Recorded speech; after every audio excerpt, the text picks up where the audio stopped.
Hi, welcome. I'm Chava and this is MJ. MJ, you want to walk in front of the computer now or later? Yeah, she's sitting on my notes, so I can't read them.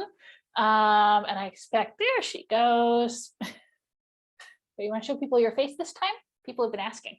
This is the front end. Yeah, okay. For all of her fans. So I am Chava. I am a life coach and practitioner of Chinese medicine, and my cat is shaking the table. And I am here to answer your questions about life, relationships, the universe, and everything, using whatever tools I have available that seem most appropriate, which is generally, I am sorry about this. Yeah, you go to sleep. You have 4 cat beds in this room, honey, find one. Sorry. Okay. Nope, I'm not restarting. I'm just plowing through. I am here to answer your questions using the tools of traditional Chinese psychology and personality analysis, or whatever comes to hand if I have something better. And today is another question about relationships. So one of my viewers asked me to try and come up with a way that she can have a better relationship with her father. So we're going to talk about the personalities of the 2 players here, using the metaphor of the zodiac animals or the companion animals, because this is the aspect of the personality map that really describes how we interact with people and with the world around us. It kind of describes how we do relationships, what we expect, what we want to give, what we want to get. So in this case, the woman asking the question was born in the year of the dog, and her father was born in the year of the tiger. So right there we have a dog and we have a cat, and you can kind of maybe picture already why there could be difficulties with this relationship. So the thing about dogs, the thing about people born in the year of the dog, is that they are the most devoted, concerned, caring, self-sacrificing people towards their family, towards their coworkers, towards whatever they see as their pack, as part of their responsibility that you can find. And that means that from their perspective, everyone else is kind of a freeloader who isn't contributing nearly as much as the dog is. Because a dog, like if you think about the animal, right? What are dogs? Dogs represent unconditional love. Dogs represent loyalty. Dogs represent devotion. Dogs run into burning buildings to save strangers. Dogs are all about taking care of their pack, of their family, of the people who are depending on them, or of the sheep that are their responsibility, right? They'll take a responsibility and they will follow through. And so that is like one of the main drivers of a dog's personality, is that caring, that concern, that devotion, that loyalty. Dogs in traditional Chinese philosophy are associated with the heart. Dogs represent that caring and that unconditional love. And so dogs tend to give a lot, and they tend to be disappointed a lot, because we're not all like that. All of us have the ability to love and to care for people and to be devoted and to serve and to support. But for most of us, it's not the main thing that we feel put on earth to do, or it's not our highest value. It's one of a number of priorities, or we just don't see things as being our responsibility, the way that a dog might, if they're not actually assigned to us, or if we haven't chosen to take them on as a responsibility. And if you have a dog, if you have a cat, or if you know someone who does, if you think of the way a dog loves and a dog communicates and a dog wants affection versus a cat, the year of the tiger, which and the personality that goes along with that is very much about we all need our personal space. And I need my little cat bed that is only mine, and I need my territory, which is mine, and you need your territory, which is yours. And I need to respect your territory and your autonomy and your space, and to trust that you know what to do for yourself, and that I'm not going to smother you, just like I wouldn't want you to smother me.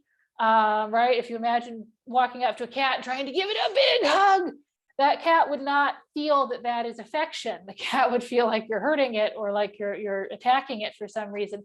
Likewise, the cat isn't going to go do that to someone else because that's not what they would want done to them. Tigers are all about autonomy, and they're all about, and they're all about, I'm trying to think of a way to say this that isn't selfishness. It's not but it's self-centeredness. These all sound bad in English, but it's about each of us connecting to ourselves and growing to be our best self. So tigers are all about personal development, individual development, giving everyone space, letting everyone decide for themselves what they're going to take responsibility for, and then trusting them to follow through. So a tiger might not be any less loving towards their family. A tiger will not care less about their children or about the people around them or about their responsibilities than a dog does, but they're going to express that in a very different way. And they might express their affection by standing back and trusting, and by doing so, expressing, or they think they're expressing, that they trust you to have your own adventures, to make your own decisions, to take your own responsibility. And that is, you could say, the highest level of love and respect for a tiger. It's giving you exactly what they would want. I once had a very old and not politically correct book about the different animals and what they represent in terms of people's personalities. And one of the things that it had was, it had for every animal how to upset that person. If you wanted them to go away and never come back and just not interact with you again, here's what you could say or do that would be the worst thing, and the worst way to like, what do you say to drive them away? And I'm not going to say what it is for a dog, because it's incredibly hurtful. Like, maybe it wouldn't be to me, maybe it wouldn't be to some of the people watching, but for these dog personalities, I have gently and carefully run it by a few people because I wanted to check out how accurate the various things in this book were. And if you want to know, you can message me privately and I will tell you. But the way to drive away a tiger and to make sure they want nothing to do with you again is to try to constrain them and to try to force them to do what you want when you want it, or even what society wants when society wants it. Tigers, as a general rule, don't make great employees. They make much better contractors or entrepreneurs because they don't like being told what to do. They don't like restrictions put on the area of their creativity. Because if I see a problem and I want to fix it, then I shouldn't have to wait for it to go up to the assistant manager and then back down through the accounts department if I can just fix it now. Tigers need space, they need independence, they need autonomy, and they need to feel that people respect them, and that people respect them enough not to always be on top of them and always be checking in with them and always be making sure that they're doing things appropriately, that they're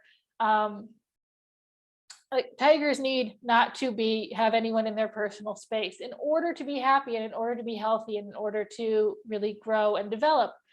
And so what a tiger is going to try and give their kids is what they think someone needs, which is generally what they needed when they were a kid.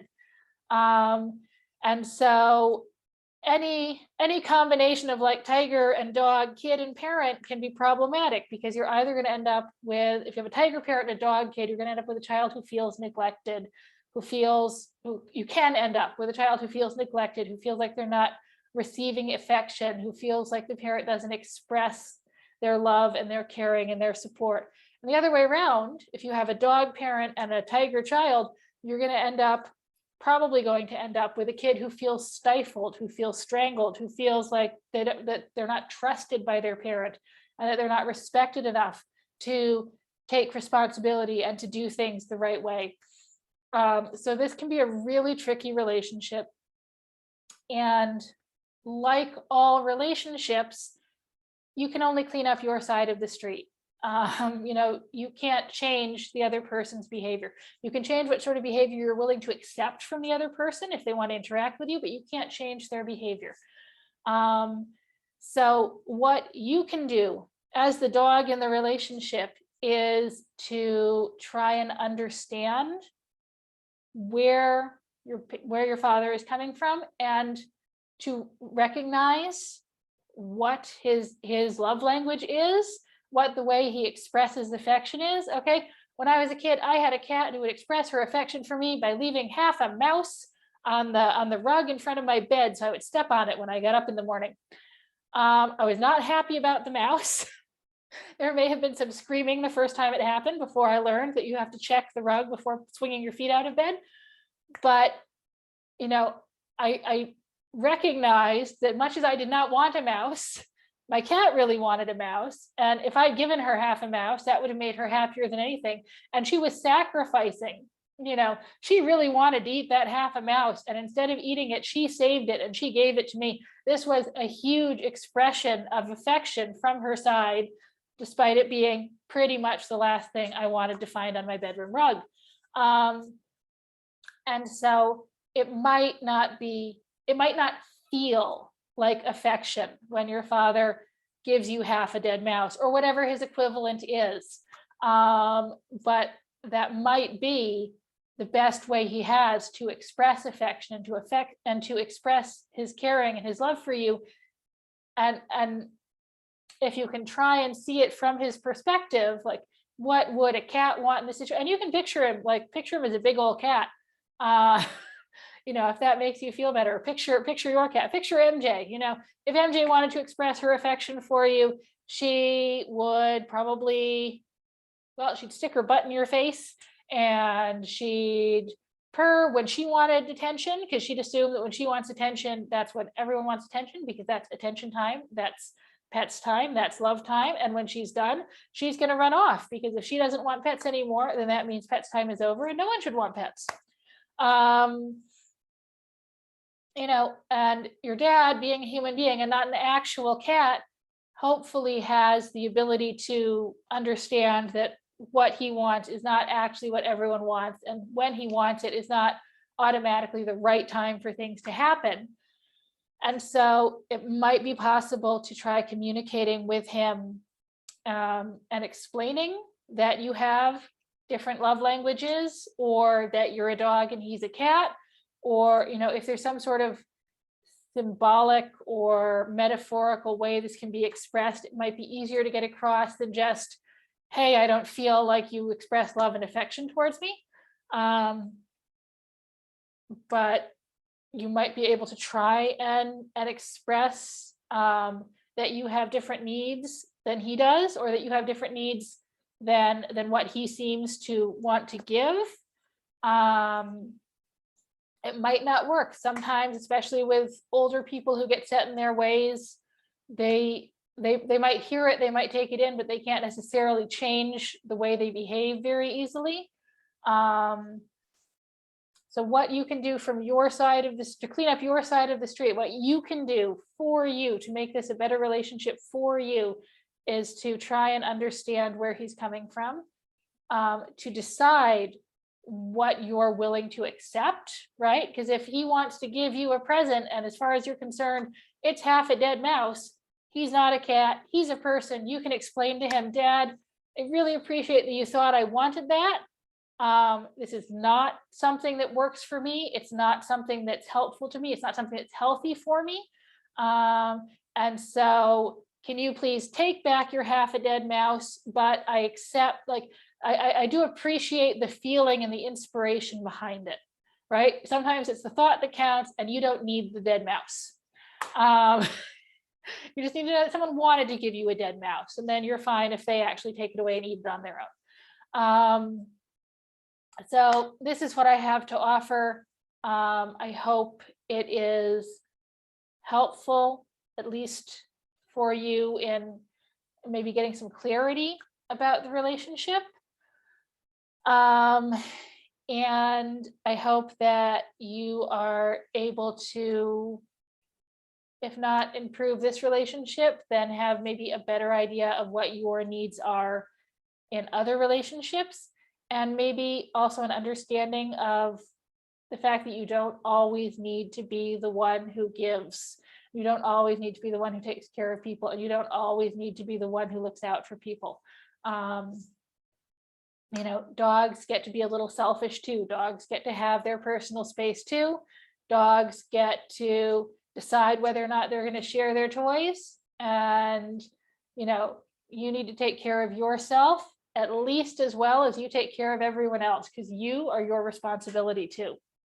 There, that's a nasty thing to say to a dog. That might cause some inner turmoil. I hope not, though. I hope that you are in a place where you are taking care of yourself and where you are treating yourself as, you know, at least as good as you would someone else. Okay, so good luck with that. Take care, stay safe, stay healthy, avoid COVID. Well, I don't even know. This video is going to go up in like 2 weeks. Lord only knows what the COVID situation will be then. I hope it will be better. But in any case, take care of yourself and have a great day. Bye.